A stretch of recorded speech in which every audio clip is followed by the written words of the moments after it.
An age ago, the beating heart of our people was a king who knew only victory. He wanted nothing more than an honorable death on the battlefield. Yet, none could match him, and so he wandered the earth, becoming lost in time and tide. Then we too lost our honest purpose, while silk-clad men sat upon the throne. But tremble now, all cities that lay under the stars, for out of the shadows and mists of the land of promise, our courage has been rekindled, our heart has returned, and the world will burn.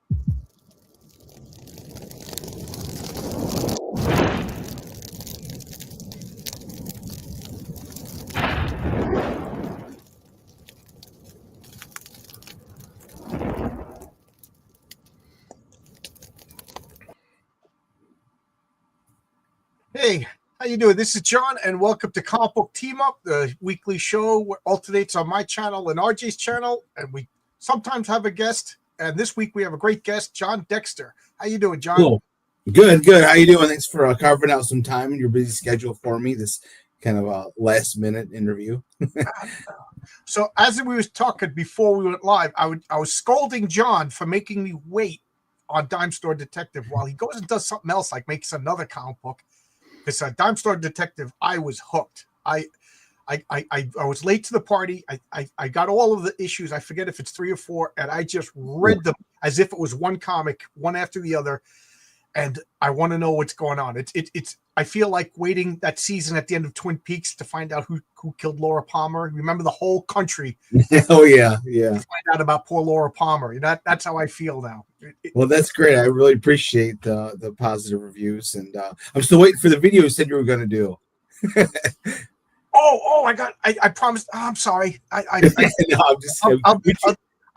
kind of stopped doing individual videos, but I gotta get. I keep telling myself I gotta get back to doing it. It's all good. We can do it when issue 5 comes out. My goal is to launch that in early April, so we'll see. If you remind me, I promise I will. I'm so sorry. I'm like getting that flushed, embarrassed thing on my face. Well, I organized my comic book room. I can actually find my comics again. And you're not in a neck brace like last time I saw you. That's why I got all messed up, because I couldn't lift it. My wife wouldn't let me lift up boxes. The doctor told me not to lift anything heavy. So all I did was get really fat and this, you can't see because the camera, but it was just comic book boxes. I lost my Sergeant Fury and the Howling Commandos #1. It's like $1,000 book. It was mixed up with Spider-Man, but I couldn't take boxes off the shelf. Every time I went to move something, RJ will tell you, wives have radar. I went to move something. It's like she works upstairs. She's like, I heard a box move. I'm like, yeah, you gotta keep your eye on you. Yeah. RJ, I told him the story. The week after my car accident, for those of you who don't know, I got to a car accident. I broke my neck, and I was in a neck brace. I was in my neighbor's backyard with the chainsaw, cutting down trees and helping them and everything like that. And then the next day I went to the spinal surgeon, and she was just like, are you out of your mind? She said, because it's fractured. It's held together by tissue. Everything can just move at any point now. And she goes, best case scenario, you die. Worst case scenario, you're paralyzed, you have a stroke. And my wife said she saw all this color leave my body. Oh, yeah. Because she knows, kill me, I'll die. We all die. That you know what I mean? But I don't want to sit there like Christopher Reeve. Honey, turn the page, Yeah. I was but on that uplifting note, see, I chased John away again. No, shut the door. Back thank God it was like 5 years ago now, I was diagnosed with a really rare form of cancer. And oh my God, I didn't know that. Yeah, I don't really talk about it. I don't really talk about it, but yeah. So I know the feeling when someone tells you, the doctor tells you some bad news, and all the color just drains from your face. Yeah, she was like, "What are you, a fool?" And then to put a happy ending on the story is last week I went back and the doctor said I don't have to see you anymore. She goes, Nice, "You're nice. feeling so good, everything's fine." She goes, "All restrictions are lifted. Go back to life." She goes, Yeah. She goes, by the end of the year, it'll be as if 100%. Wow, that's great. Well, I'm Archie, lucky. what bad things happened to you? To me, my bad things are all childhood related. I was a very dangerous child. How's that? Yeah, what John? One street we were talking about all the stupid things that kids don't do anymore. That like coating my bicycle in gasoline and lighting it on fire and pretending I'm Ghost Rider. Stupid. We used to take a half-inch EMT tubes and put bottle rockets in it, and pretend they were rifles, hit people in the neck, and then they were exploding. That's funny. I mean, back then they sold jarts, which were steel-tipped, razor-sharp, pointy darts. That. Oh yeah, I do remember those. Yeah. But yeah, I forget you're a construction inspector. Yes, yep. So actually, thank God we had the week off because it's really cold here in Michigan. We had a lot of snow. It's been unusually cold and snowy this year. So Yeah, nice thing. I'm on my 4th of 4 weeks off. I pray the temperature goes back up on Monday. I can't take the cold anymore. The three of us could make a really good business. John, you could do the construction work. John, you can do the inspection. I'll do the paperwork. I do legal paperwork for sales and house sales and things like that. Oh, nice. Oh, yeah. Good. So you guys get to sit in the office, and I'll go out in the muddy hole in the ground. Oh, I go in the muddy hole too. I'm out in the field all the time. I'm never in the office. I'm out in the field. I had enough of being in a muddy hole. Jeez, that's all I do. Yeah. It was funny because I took a picture of myself at work the day I went back to work, and then the next day they gave me 1 day of ED duty, and then the next day I was literally in a hole in the ground with a shovel, water up to my knees because we had to get the pipes to go, and then the backhoe fills them up. Oh, so you're actually in construction? Yeah. Well, yeah, I'm an inspector, so I don't have to handle a shovel thankfully anymore. I did my time. And I don't care what. You can't prepare when you're in the water. You're gonna get wet. The guys that likes taking like Wonder Bread wrappers and wrap it. I'm like, don't even do anything because all you're gonna do is trap the water in it. Just accept. You got to accept that the water you're gonna be cold. Yeah. I would either get the long boots or I would duct tape all the way up to seal it off. That worked about half the time. Yeah. And but when I'm in the hole and there's rebar sticking out and everything's ripping out. Yeah, it's a lot of fun. So yeah, I'll teach you some paperwork, RJ. I'll help you with that. John, what part of Michigan are you from? Oh, I'm from I guess the mid east, I suppose you could say. So I'm in between Jackson and Lansing, right smack dab in the middle. It's a little town you've never heard of it, but I graduated from Leslie, Michigan, and I lived. Give you the short version of my whole life. Is I grew up, graduated from Leslie, Michigan, moved in about 2 years after high school, and then 30 years later, well, not quite 30, but 20 some years later, I moved back about 15 minutes from my hometown. So it's kind of great that, they always say you can't go back home again, but we've done that, which is great because all our family's there, my wife and I. So we were high school sweethearts. And I have family in Michigan too, about half an hour south of Lansing on the lake. What town? Ludington. Yeah, I know. I worked in Ludington. Yep. Nice town, touristy town. Michigan. No, I was in Wisconsin. I went to Gary Con. That's the closest I've been.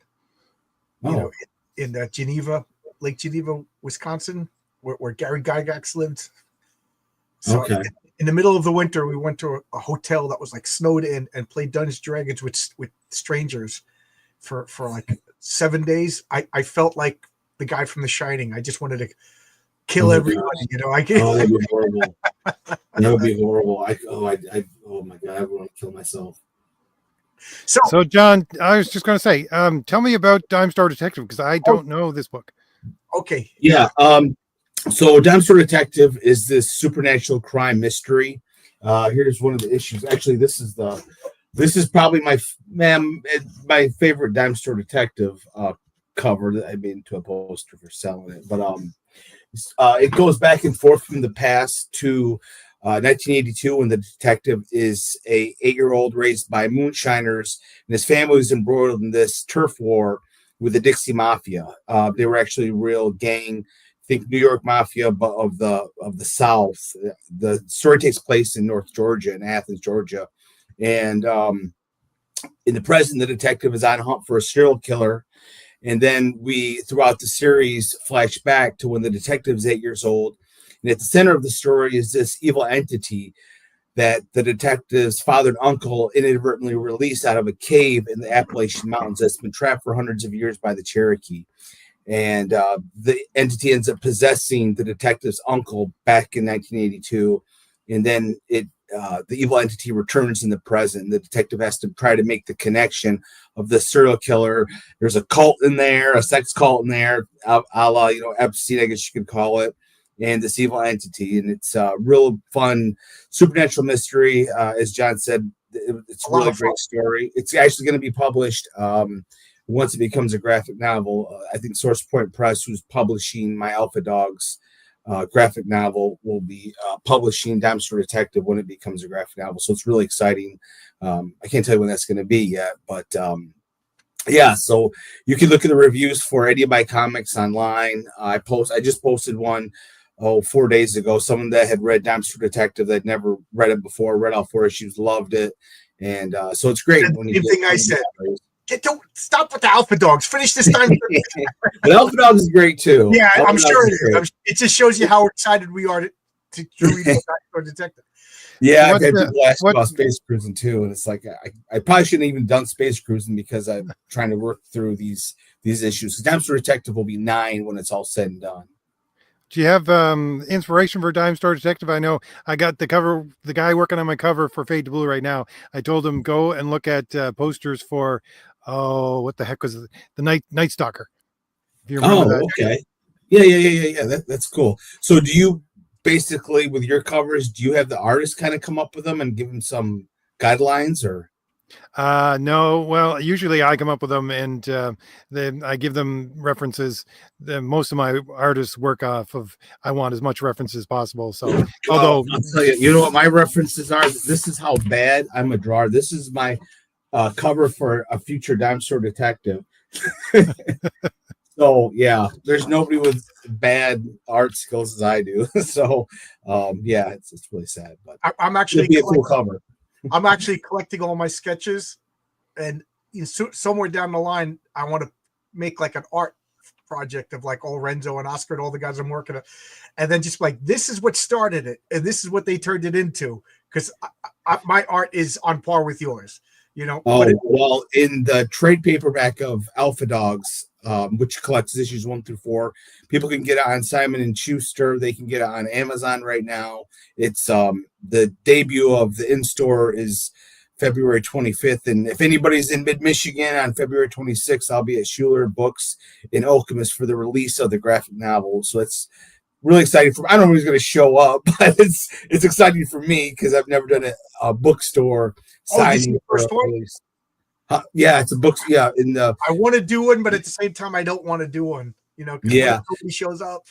Yeah, I know. It's only been an hour and a half, but yeah, it's because it's now published, and so it's going to be in bookstores. I still have to make a lot of calls because it's creator owned, so it's still on you to a certain extent to get the word out. But don't get me wrong, Source Point Press has been awesome publisher for. They've helped tremendously. RJ, what's the name of the store again? Just quick.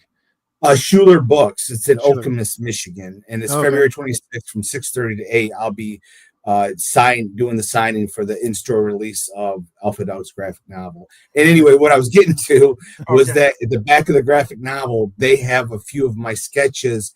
Then they put the final page, and it's just it's kind of embarrassing, but I don't care. Yeah, but it's fun. To tell you the truth, it's kind of encouraging because I had Mike Barron on my channel a few times, and he is a fervent believer of sketching out. And he could draw the fact definitely. He could do doodles, stuff like that. But he'll send, and he basically makes like a comic book that you would see like a grade schooler make.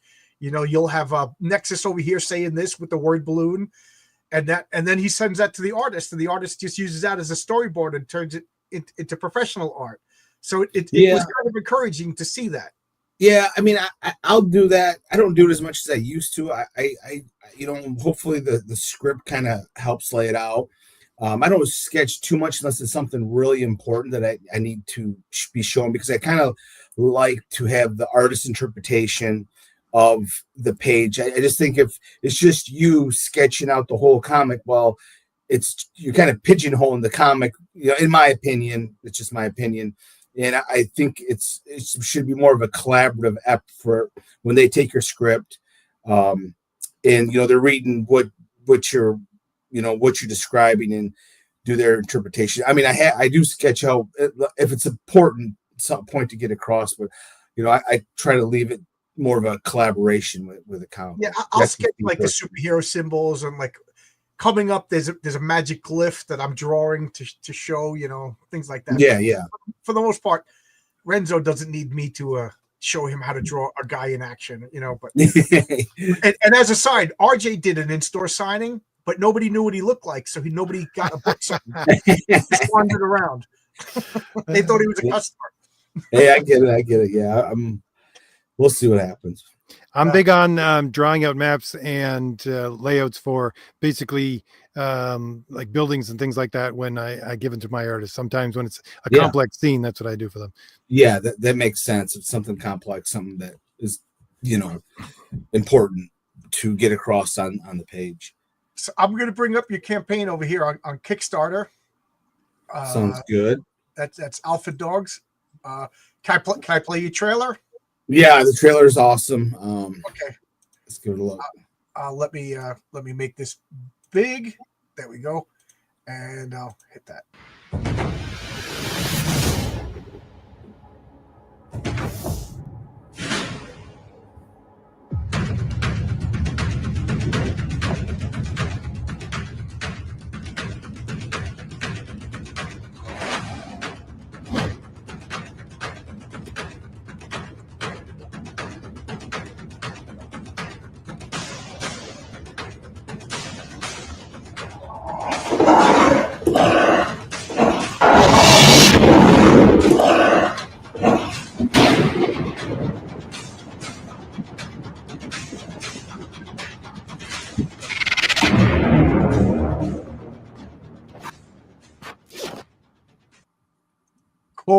Cool. Let's bring our faces back. Oh, we got Michael Bancroft. How you doing, Mike? How's everything? How's Lusa? Lusa was a lot of fun. RJ should have brought a shield. RJ, yeah, he wears a big, like a cardboard shield. Like I joke that if my comic makes $100,000, I'm gonna fly all my buddies out here. We'll play a role-playing game, and RJ will play Crom the Destroyer. But I'm gonna record it, so he's gonna wear a shield mask, so nobody knows what he looks like. There you go. I don't even know what he looks like. I've been talking to RJ 3 years now, and I don't want to know. Maybe he's an AI. Yeah. Well, I do know this. Whatever RJ really looks like, it will be disappointing. So I don't. And we got Yang Zhao, another one who will be coming for my role-playing game. When I finally hit 100,000. Nice. So I just want last thing. I just want to say this about Dime Store Detective. I loved it, and would it be fair to say that if you were a fan of the first season of True Detective, you would like Dime Store Detective? Absolutely, yeah. When I was trying to pitch it to new people, I would always say it's kind of like True Detective meets Stephen King's It. If you like that gritty noir, hard-boiled old detective stories, then it's definitely for you. If you like LA Confidential, if you like, Chinatown, I suppose, but mostly, I mostly compare it to True Detectives, Stephen King's at LA Confidential, those hard-boiled noirs that you don't really see anymore. It's really rare. I try to pride myself, if I'm going to create something, I'm going to spend a lot of my personal money on and vision and spend years on it, then it's going to be the best possible comic, the most original comic I can come up with. And I would say that, you won't find another one of my comics on the shelf, similar. I think they're all very unique comics. Alpha Dogs has got that superhero, X-Men, but with dogs to a certain extent, Homeward Bound, these dogs that have these incredible powers, but, there's a lot of themes in there of abandonment, and, doing the right thing. This dog, Buck, who he's kind of like got the Casper the Friendly Ghost dilemma. He's this big dog. He's a pit bull. He's feared by humans because of his breed and his size, but he has a huge heart. And he has been on the run with his owner for his whole life, from mercenaries that are trying to kidnap him to manipulate his abilities. He can heal from any wound. He's smart enough to understand human So speech. the dogs have powers. Okay. Yeah. In this one, there's Monto. That's the main villain. I did a Hulk 1 homage, because it fit in. The main villain dog is Monto. He can grow to this big hulking size. He can't stand on two, it doesn't stand on two legs. I had to make it similar to the Hulk. Is he dog or monster? Is he excellent? Yeah, that's cool. There's a lot of awesome covers in this one. They're beautiful. And this is, of course, Days of Future Past. So I was about to say, if you're going to start doing homages, you got to do the ultimate homage, right? Absolutely. This fits in with this issue. So in this issue 5, the dogs have escaped from Salem, this bioengineer that has taken Buck's blood and been able to manipulate it into his own a formula where he can create his own dogs with their own individual powers. So that's where you get the other dogs with their own distinct abilities. And one of the mysteries is how Buck, the main character dog, got his powers in the first place. And in this one, the new issue, the day dogs have escaped, Buck has to try to find them. So that plays into that. Yeah, I backed. I got all the issues. I appreciate that. Yeah, and here's some of the awesome covers on there. There's I'll quote you one, and if anybody wants one of those covers, it's choose your own cover, so you can grab that, whatever of the 3 covers you like, whether you get all the comics, one comic, however you want to do it. Is the middle one, is that the Star Wars poster? Well, my ultimate favorite movie, of course. Okay, all right, I thought that was. Yeah, yes, The Empire Strikes Back. It was my first homages that I had done for the series, but ever, actually. So I'm like, well, I'm going to do my ultimate favorite, because I don't know what's going to happen after issue 3, if it gets funded, the next one. So I was going to do my ultimate favorite movie, which was Empire Strikes Back, and then my ultimate favorite comic book character's debut, Wolverine, with that other one. And is this first cover, is this an homage? No, that's the main cover. Yeah, I always come up with my own cover, right? And then I have 2 homages. So I have 3 covers with the Alpha Dogs. And Ernest wants to know, we getting any more space cruising? Yeah, I just sent a message out today to backers of Space Cruising that I'm hoping that I can do issue 2 this year. It's going to be it's been kind of nuts, because getting the publisher and going through all that, trying to get the word out to publishing and bookstores, it's been nuts. And then I had done, it's been a year since a new Alpha Dogs has come out, because I did Space Cruise last year and Diamond Detective. So I'm hoping at the end of this year I can get Space Cruising 2 out, because the series, a lot of it's been written. Space Cruising, actually the first comic I did of the 3. I just ran out of money back in 2019. So Space Cruising sat unfinished for all these years. So it was really great to finally see it in print. So I know it didn't get a whole lot of backers, I think, because it was in black and white. It got the least amount of backers any of my comics. I believe it's because it was in black and white. So I want to add color, but that's more expensive. And so we'll see. But it's going to be a fun. Space Cruising is a lot of fun to write. And I had a lot of positive feedback from that. So this is my favorite homage over here, this Spider-Man one. Yeah, isn't that awesome? Yeah. Yeah. I think that's one of the most important comic books of all time. You know? Yeah, and I send you back the 4. I think you backed 4 issues, right? Yeah. 5 issues. If you want that cover, just let me know, and I'll Okay. throw that one in instead of the regular one. It's whatever. I mean, yeah, that's one of those comics that all like the snooty people are like, oh, that's one of the best comic books of all time. You're like, shut up. And then you read it, you're like, they're absolutely right. It really is so good. Yeah. So, yeah. And so if you're gonna homage a comic, that is awesome. I was yeah, cool.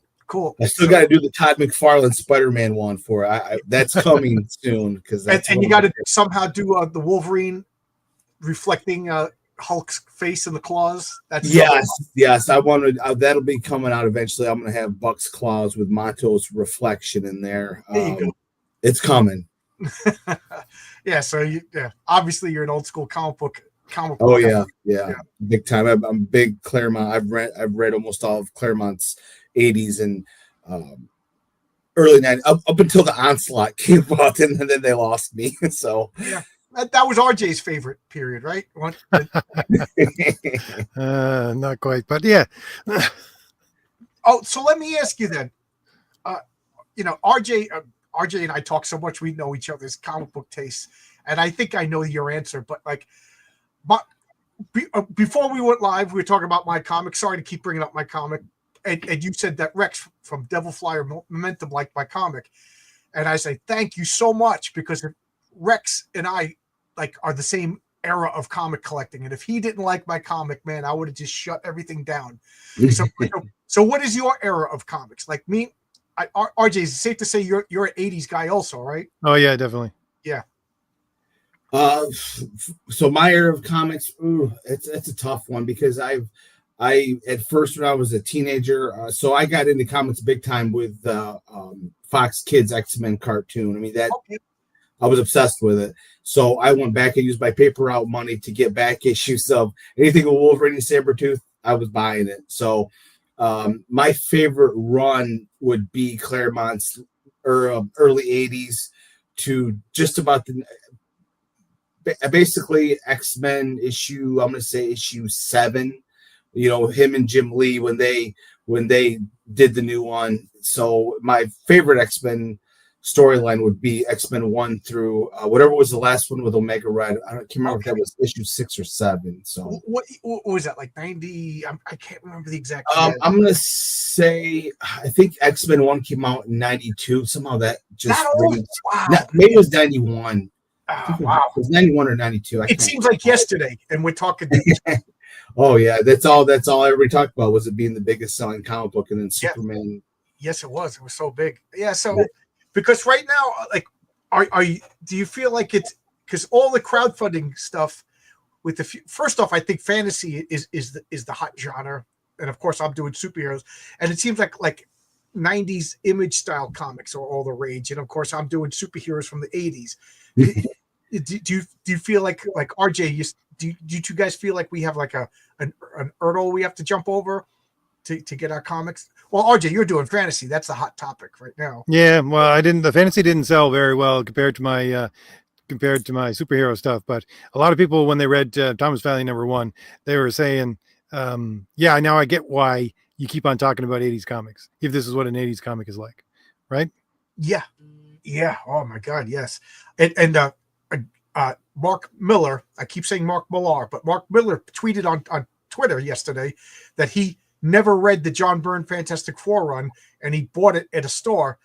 And he says not only is he reading it, but his kids are grabbing it off the table. Hold on a second, but it's spelled Millar. I always pronounce it Millar. Yeah, that's one of the things we talked about. He pronounces it Miller. He says, really?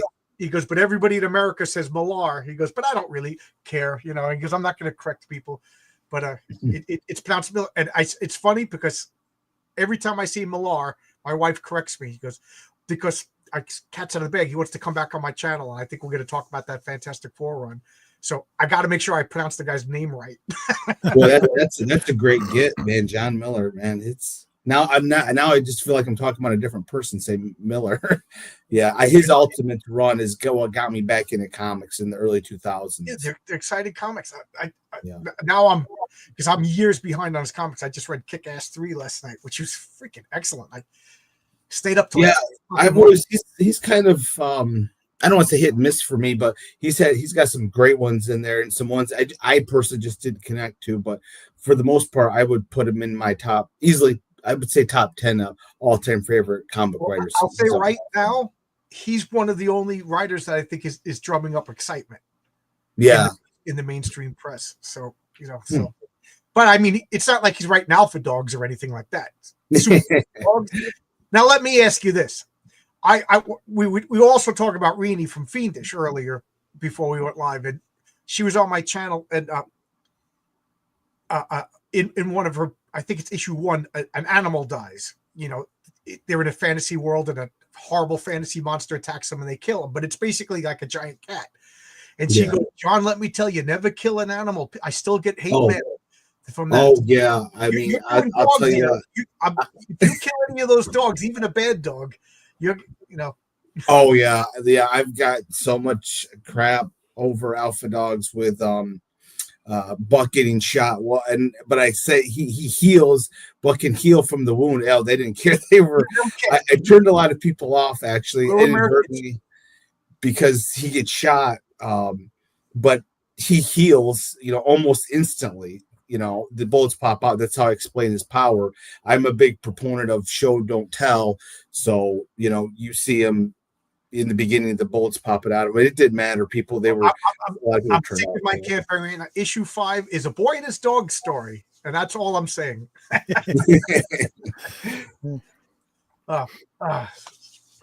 So, Alpha Dogs. This is issue 5. Is this the final issue? Or are you going No, so it's the whole storyline is going to be 10 and all. But if you get the graphic novel, it's kind of the first chapter. We start out with Buck, seemingly dead on this beach. He's been shot. He's been abandoned, and then at the end, we find out what happened, how he ended up there. So issue 1 kind of bookmarks, and I'm a big fan of that.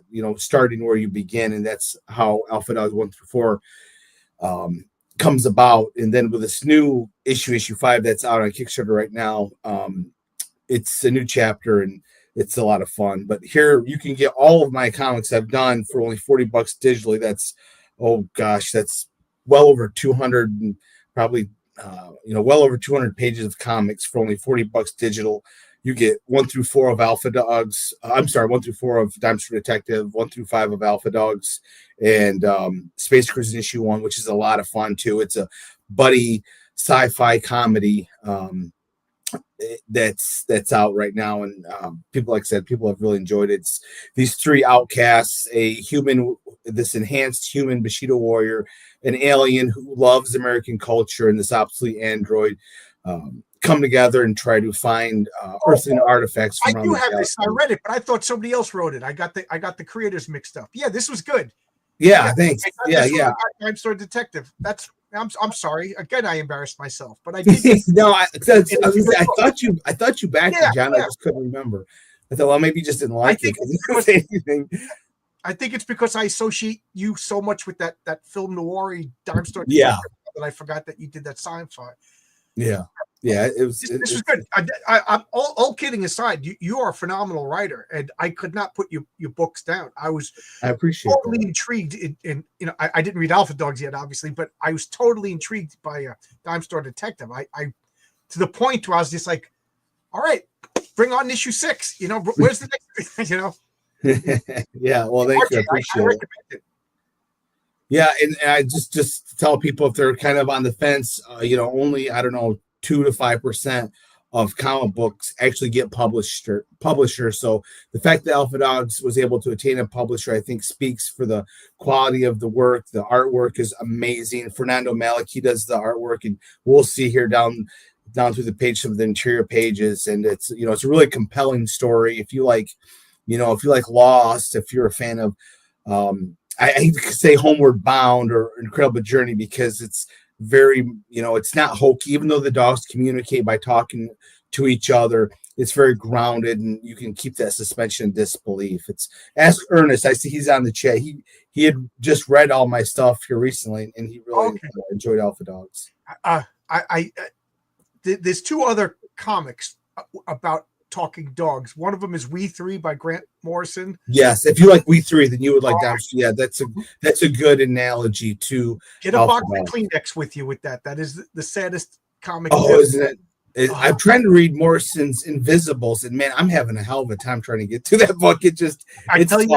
I read every issue of the Invisibles, and then I went back and read it again, and it's the same as not reading it because I have no recollection of anything that happened in that book. Yeah, I don't know if I can stick with it. I don't know. It's a little trippy for me. Yeah. But yeah, I loved V3. I loved his X-Men run. It's just, I don't know. We'll see. Did you read The Beasts of Burden? It's dogs with like mystical powers, and they're solving, like, the dogs and the cats. They could sense ghosts, and they see that there's ghosts in the neighborhood. So it's a more side.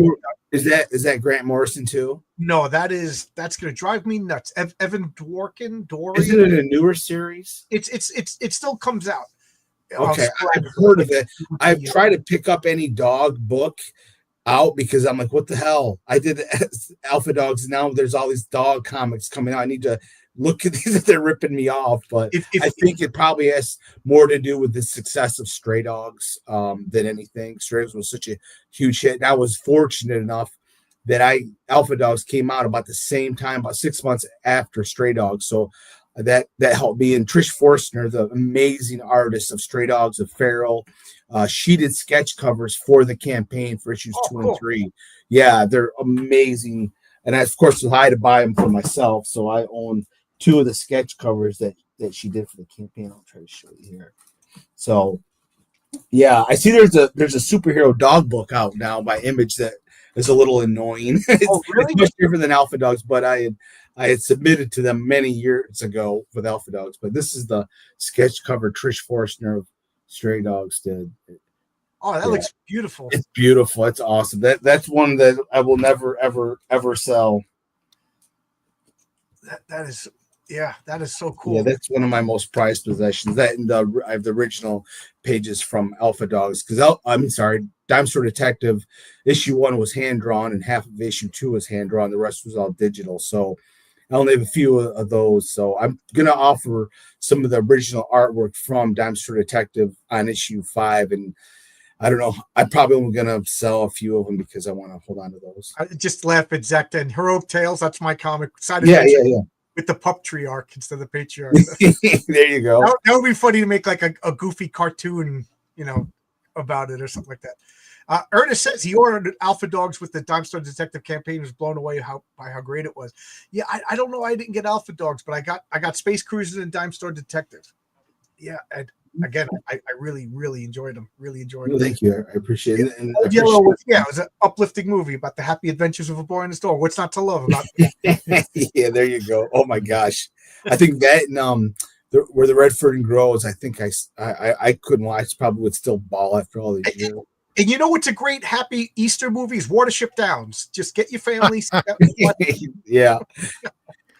This is a really cool tier here. Our artists, and these are some of the drawings he did for past campaigns that people. So for $110, he will draw you send him a picture, he draws your dog, and those, like I said, those are actual ones that he's drawn from past campaigns. He's a phenomenal artist. Oh my God, I'm surprised that you're not millionaires doing this. People love their dogs. Yeah, they do. They do. RJ, are you a pet guy? Do you have any pets? No, sorry, no pets. I got enough wildlife to deal with out in the woods behind me. You got bears in the backyard. Yeah, I don't know.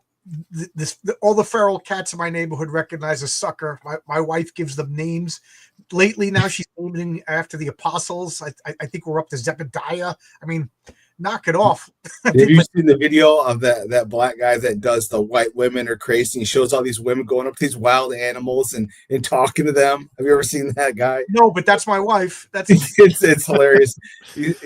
All these women that go up to these feral animals and start trying to get them into the house. It's just we can't go on vacation together because every animal in New York City is in New York, Long Island is going to starve to death.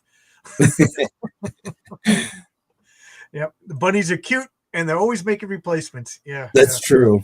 My brother's just to have a cat. That's enough for me. Yeah. So no, RJ, I just assumed you would have like pet raccoons and stuff. You know. I'm literally trying to kill everything that comes at my house. You know, there's different seasons. I war with the ants in the spring. I war with the mice and the rabbits during the summer and winter time, and then the bigger things that come around, I try to just ward those off. It's funny. I back in college, I was like, we never really dated, but we were like flirting together and, you know, whatever, getting together every once in a while. She looked like Sherilyn Fenn from Twin Peaks, this beautiful knockout. She was from Missouri and she was on a pig farm. And, you know, we're in college out in Albuquerque. We're talking about animals. And she's like, oh, yeah, that's good eating. And, you know, everybody's like, she's like, yeah, you know, on the weekends, me and my dad would go out to the barn, you know, take the shotgun, slaughter a pig. And she's a knockout in high heels and, you know, stockings on with the baby font, you know, and people like, oh my God, she's insane. Like she's like, that's what you do with animals, you know. She goes, it was just so funny. She didn't think I thought that was the funniest thing in the world.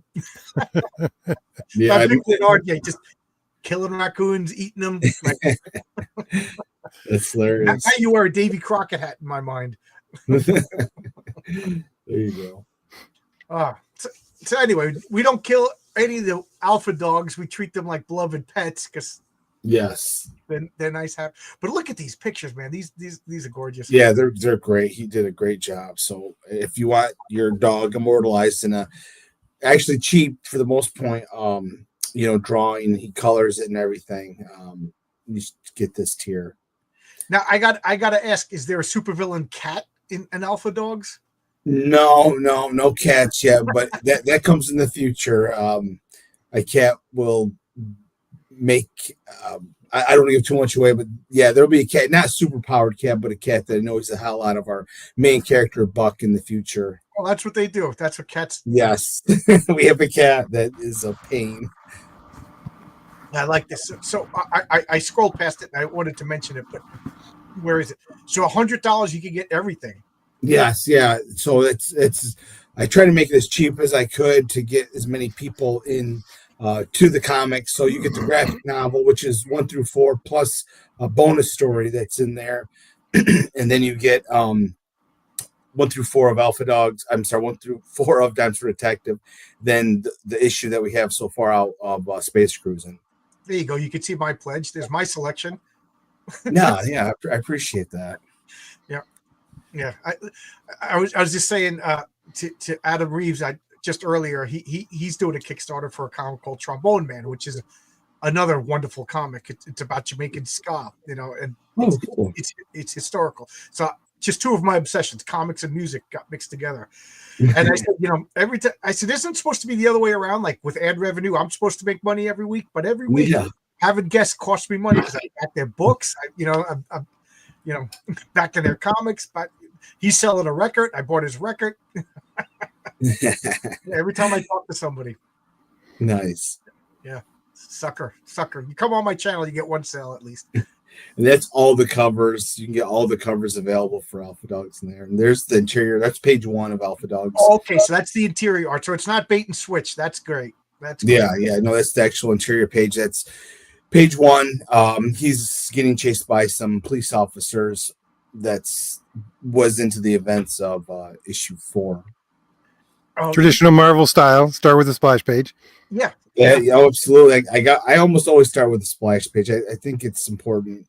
I do. This is traditional Marvel style. If it was modern Marvel style, he would be in the house eating out of a dog dish, right? You know. Yeah, I think when you start with the splash page, you kind of grab the viewer by the throat. And so I've always done that just about all the time. Look how clean the streets are. This must be Toronto. Yeah. You know how in every dog cartoon, the bad guy's always a dog catcher. So like, yeah. And then here's the Doberman Pinscher. He's a kind of a hybrid dog. He can run extremely high rate of speeds. He's got these red glowing eyes, and his hapless person who's in charge of trying to find these other dogs that have escaped. And he's, as you can see, he's kind of got some comedic relief to him. The Toby, that little nerdy guy there. Yeah. Oh, and then you got the cute little yip dogs. Yeah, so that's Tomko. He has heightened intelligence. All the dogs have a heightened intelligence, but him more so than the rest of them. And he's, very cocky and using large words on the dogs because he knows they don't understand, to kind of demean them. But they're always having to save him constantly because he's just this little chihuahua. So, and there's Shelby. She's the Cocker Spaniel that, as you can see from the trailer, can leap, high up in the air, like 200 yards. Oh, can you imagine a dog? That dog would be so happy if they could do that. Yes. And that's down there a little bit. That's me, and the inspiration for Buck, the main character, his look and everything. And we had lived in a town that had outlawed pit bulls, and he's a pitty mix. So, of course, we moved because we were going to get rid of our dog. And that inspired me to create this dog that's, like I said, feared by the public because of his breeding size, but he actually has a huge heart. Yeah, I remember growing up. It seems like every couple of years there's like a feared breed. I remember in the 80s it was Dobermans were the bad dogs. Yeah. Well, that's why the Doberman's the bad dog in this, because I got bit by one when I was a kid. Oh, there you go. Yeah, but. Yeah, the Doberman, and this Doberman was a sweetheart. Her name was. Yeah, it's just I don't think it's more, and with alpha dogs, it kind of one of the themes of it, it's not the breed, it's how they're raised, much like kids, I mean, I do believe that there could be like a bad dog, just like Yeah. You have some kids, the parents do everything, and the kid's still a serial killer or something like that. So I but for the most part, I understand. But I think 90% is nurturing, not nature. Yes. I totally, absolutely agree. I remember. Why can't I think of the name of the dog? It was Dobermans were the first bad breed, and then Rottweilers had a bad rep for a while there. Yeah, Rottweilers became the bad breed for a while. Yeah, and my brother-in-law had a Rottweiler that was, a baby. He was so cute. Big, powerful dog. You have to be careful with it. Yeah. But so those are all some of the most all those covers are available. So if you want to get Dexter Detective, but you want the variant cover, just let me know and you can get that one. I'm running low on a lot of variants for issues 2 and 3 of Dexter Detective, but I think most people I can fulfill. My favorite cover, I think I'm pretty much out of that. I've got like 5 left, and I'm holding on to those. The one with I love that demonic figure, that shadow with that like Joker-esque look on it. It's really cool. Yeah. Well, I showed you the cover for issue 5. That one I can't wait to show that to everybody. That's a really awesome cover too. So let me ask you this then, RJ and John, like in your new campaign, you have backup tiers. What do you do when you're done? Are you going to make like a second printing and just call it second printing, or are you going to make new covers? Like, what do you guys recommend? Yeah, go ahead, RJ. I was going to say, I always put second printing on because I have a little indica and all that kind of stuff, like in Marvel and front page, right? So I always put second printing if it's going to be second printing. Besides that, the only thing I'm going to change is the fact that I can't spell. Yeah, that's John. Do you hire an outside editor for typos and things like that? Sort of. I pay this other comic book. Well, my wife is a teacher, so she goes through it. And then I do hire this guy to go through for typos. And so, yeah, I don't have really editor, just someone that goes through typos, but he does a little bit of editing for me. He's Cam Kirkhow. He's really great guy. I had a couple of friends go over everything, and everything was great. And then I printed the comic, and my wife opens it up and goes, "Look, there's a print typo right on the first page." Oh, issue 3 of Dexter Detective, there's 2 typos in it. I found 3 typos in my comic. I'm not saying there's only 3. I just found 3. Actually, there's 2 typos and one like editing mistake. in the letters page, I refer to something. I said, and I'll double back to that. Then I never doubled back. Yeah, it's so frustrating because I will read a script well over 100 times, and I don't know how I keep missing my typos. But RJ, it's impossible. Like, because there comes a point where we're not reading our words. Oh yeah, no, you're just that's why you're supposed to read them backwards. If you want, yeah, that still didn't work for me. I read them twice backwards. It still doesn't work. It does help though. I will say it does help to read backwards. The funny thing was that for some of the stuff, what I was doing was inputting it into a reader so that the computer will read it back to me, and I know that when the reader has problems with the text and the grammar, then I need to deal with that. Okay, I didn't even think of that. What? So you put it through like a text to speech. Oh, okay. I didn't even think of that. That's a good idea. I read my scripts out loud. Like, I read this Mark Miller comic. It was so well written, and there was one thing I disagreed with, so I started thinking, what would I do?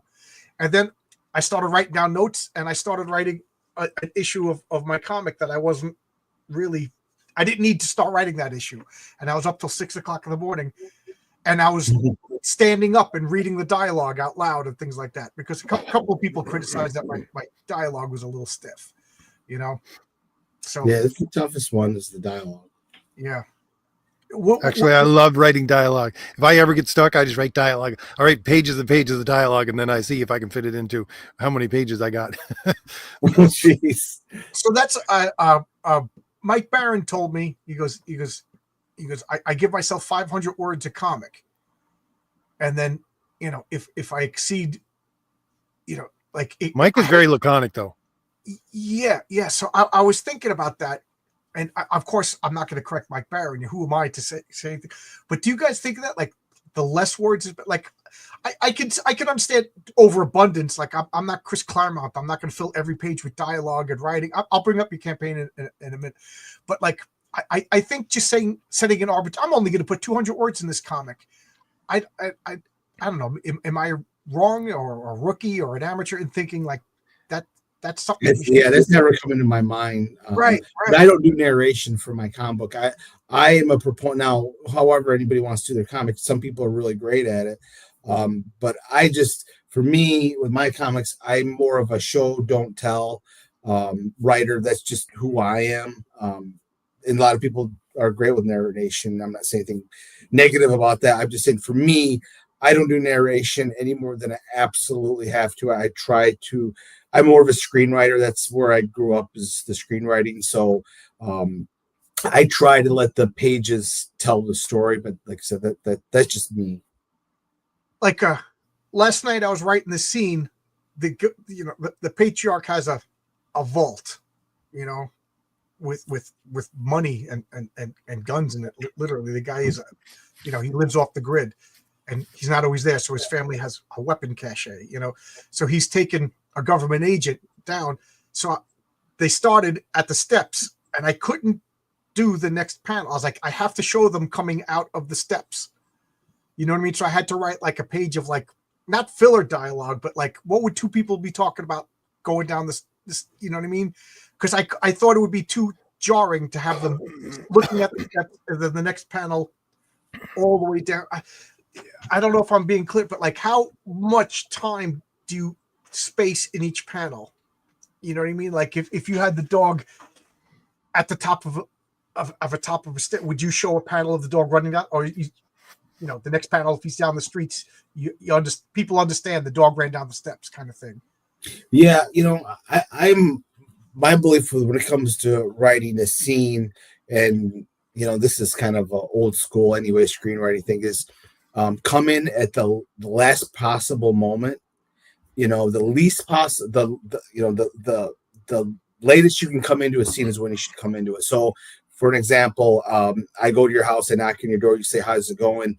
"Oh my God, you need to call my sister. She's in a coma." Well, instead of doing that, come into the scene with you in a panic, saying, "Oh my God, my sister's in a coma. We need, to get rid of anything that is unnecessary," because a comic should be movement. You should Right, always like, be moving. I know what you mean. Like, you don't need to see me go ringing the doorbell and hello, how you doing? How's your sister? Oh, I understand that. Yeah. But like I'm like, because one of my big criticisms is like the storytelling. Like this panel over here, and this panel I'm talking to you, and then this panel we're on Jupiter. That's obviously a disconnect. Like what I mean? But like, do I need to show us getting into the rocket ship, flying into space? What I mean? I don't know. But that's what I was doing all night long. Was like I was laboring over this. They're going into the vault and they're going down the stairs. Like, does this require a page? Am I being crazy? So I stopped and I said, let me go to sleep. I'm obviously Usually that always helps. Like that. Do you just keep on working or do you take a break? I don't. It's hard. Whenever I write a script, usually it's months and months of building it up in my head and playing it out, writing notes, and then when I write it, it's usually like, bleh. I wrote Dime Store Detective. I wrote that I wrote a script one day. I'd go back the next day, edit it. I write the next issue the next day, go back and edit. I wrote Dime Store Detective in less than. Oh God, less than a month. I wrote. Yeah, but you thought about it for 6 months or 7 Yes, months. but I thought about. Well, Dime Store Detective was kind of. So I wrote it originally many years ago, and originally it was about this guy. So you remember when they were going after Osama bin Laden in the Afghanistan in the caves? Yeah. And they said, well, there's some caves so dense there that no one's even seen them forever. Some of these caves are so dense, and I thought, well, wouldn't it be awesome story if these Marines go in looking for Osama bin Laden, find this cave, get trapped in it, and this evil entity is in there, and then then years later, the detective comes back, and his friend, who is a vet from that battle, is possessed, the same kind of scenario, and then he has to chase him down, and so basically it was no flashbacks. It was Dime Store Detective with none of the flashbacks. And then now it's going on 3 years probably, had listened to this story about moonshiners, the Dixie Mafia. And real story, these guys were from the South 60s through, they are still around today, but, I made just a few. They're not anything what they were back in the 60s and 70s. These guys were hitmen. They were drug runners. It's like, think of the New York Mafia, but of the dirty South, if you want to call it that. That's a great setting. Yeah. So I had heard that story. And I thought, God, how has nobody's ever written a story about these guys? The Dixie Mafia. We have all these thousands of New York Mafia stories, but none of the Dixie Mafia, other than Walking Tall, which was true story. Of the sheriff that I thought I was the only person who saw that movie. I was like, did this movie really exist? Did I dream it? Because I would talk about that and everybody goes, I don't know what the sheriff with the baseball bat knocking down houses. Buford T. Pusser was his name. RJ, you know that movie, right? What's the name of it? Walking Tall. The sheriff just had enough. He takes a baseball bat. Oh, yeah. He made it with a rock, which was nowhere near real. So, although when you were talking there, John, all I could think of was Amos Moses, if you know John. Yeah. The other John. Yeah. You only got one on because an alligator ate it. Yeah. I love that song. Yeah, you could almost say Dime Store Detective is an extremely dark episode of the Dukes of Hazzard almost. Okay. Yeah. RJ, when you're writing your script, do you do the same thing that John does? Do you think about it and then just write it in like a burst of creativity, or it really depends. I've been working very differently over the last little while because that's exactly what I did with Thomas Valiant #1 and with the Valiant Heroes #1. But when I'm doing Fade to Blue, it's more I'm pulling things. I'm trying to get into a habit of doing things with stories that I'm just gonna not think about but write, and so that's what Fade to Blue is about when I'm doing the detective part of it, because it's a bit film noir ish, but at the same time it's got those elements of things like Indiana Jones kind of supernatural elements to it, and things like that. But so I don't know what the rule of cool. I just think I hit something really interesting and then I go with it, right? It's just okay. because I thought I was doing something wrong because I do what you do, John. I like this story that I just wrote, Eddie is Doomed. I thought about that literally for a year before I even put a word on paper. Just this is going to happen. This is going to lead to this. This is going to lead to that. You know, and then I wrote it in a burst of creativity, and then I lost my draft. Oh no! So then I was like, I'm done. I'm not rewriting it. And then somebody else reminded me about it and said, no, we got to do it. So I rewrote it, and then I found my original draft, and it was kind of fun to see how similar they were. Yeah. Now, wasn't the second draft much better than the first draft? Absolutely. The second one was so much better because the guy who was interested doing it, he started contributing stuff.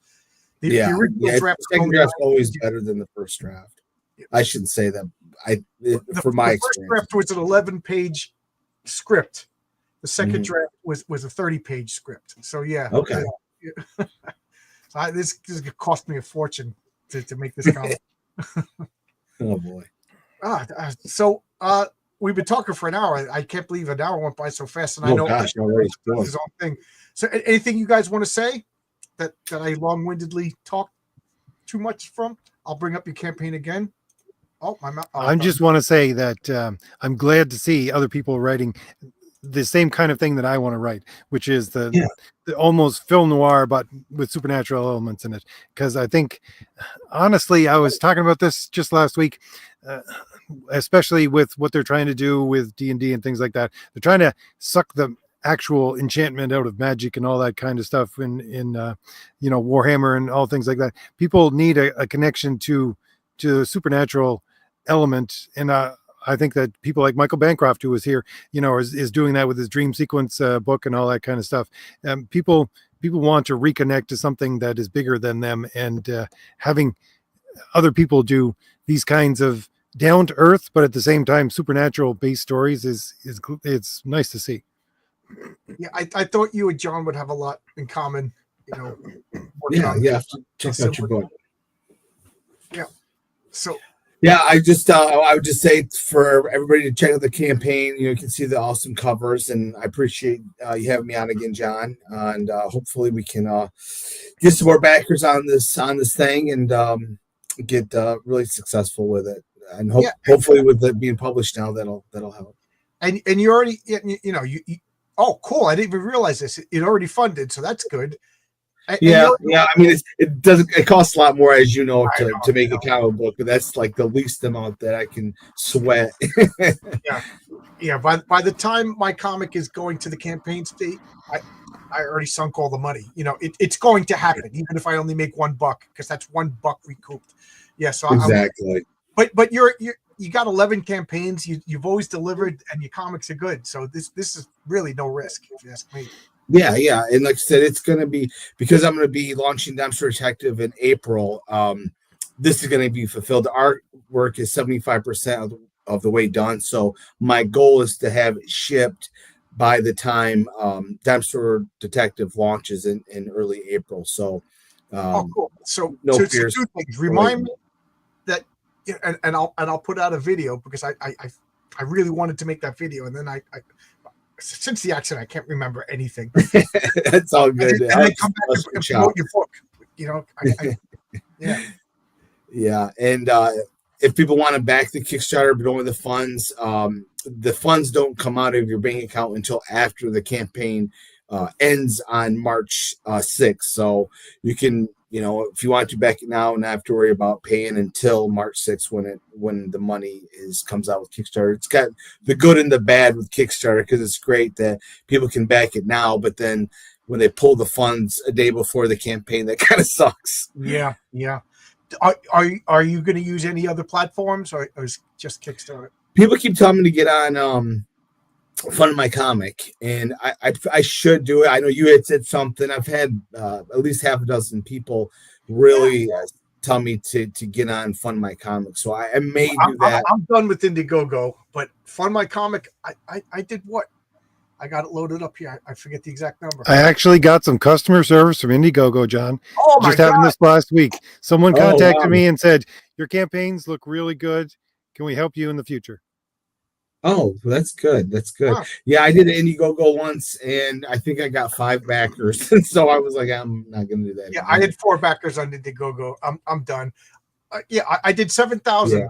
I did 7,000 Wow, on Fund My that's amazing. Comic. And I know talking about money is gosh and everything, but it's a realistic fact. Oh, listen, I mean, without the money, you can't even do it. Hi, Shadow Pink. How's it going? Thanks. Yeah, Shadowpunk has a great comic too. Waiting for that next issue, Shadowpunk. Yeah.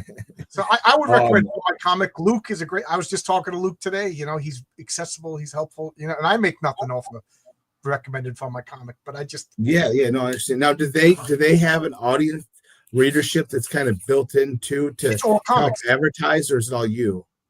Well, yeah, you got to promote yourself. But Yeah. when you go to Fund My Comics, like Fund My Comic is the first website that I went to back. I'm just going to make up a count because I can't remember. I went to back the Fourth Age, as Thomas Valiant say, and then I noticed Alpha Dogs and backed it because there was other comics. I said, this looks good. This looks good because it's all comic books. You don't have to just type in Alpha Dogs and it only shows you Alpha Dogs. But, like I'll show you when you go to their page. Yeah, I just was thinking, well, Nice. In a couple of minutes. I got to run. Nice to meet you, John. Oh yeah, it was nice to meet you too. Yeah, we'll get going. But long story short, it's all comic books for comic book people. So if you're going to Fund My Comic, you're looking for comics.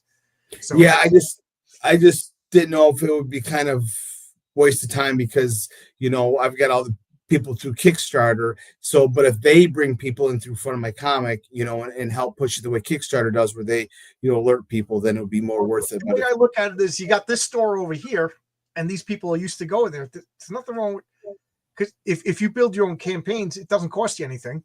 Yeah, you know what I mean. And he only takes 2%. So I mean, but still, if you make $300 on Fund My Comic, that's $300. Exactly, absolutely. I did 7,000 on Fund My Comic, and then I did 1,000 on Kickstarter. So I'm still going to do Kickstarter because to me, $1,000 is it.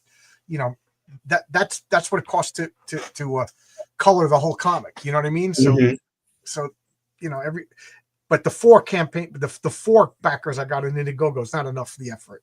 No, it's not. So, but again, anything you want to say before I? Because I think we got it. Like I said, I just would tell people to go check out, and if you, like I said, I got the Dumpster Detective, the Space Cruising, and Alpha Dogs, and you can go to YouTube, watch reviews, go to my social media. I post reviews all the time, so there's plenty of people that enjoy it. I got a publisher, so I think that speaks to that. It is actually a really entertaining comic, and what you got to lose? It's only $20 for the digital, because I know times are tough, but I only charge $20 for all 5 issues of Alpha Dogs digitally. We're all getting $1,000 back from Elon Musk's auditing, so spend it on comic books, right? We'll see. I hope so. I heard it's 5,000. So I know I'm exaggerating, but that's just people. I don't think that's set in stone. Okay, thanks a lot, buddy. And again, remind me when you're launching Dime Store Detective again. Okay, yeah, and thanks for having me on. I really appreciate it. All right. See you, everybody. Thanks. And RJ from the Fourth Age, who was just here, he does a stream starting now. So go check out him. Yeah. I like to pester him in the chats while I eat my dinner. All right, bye, everybody. See ya.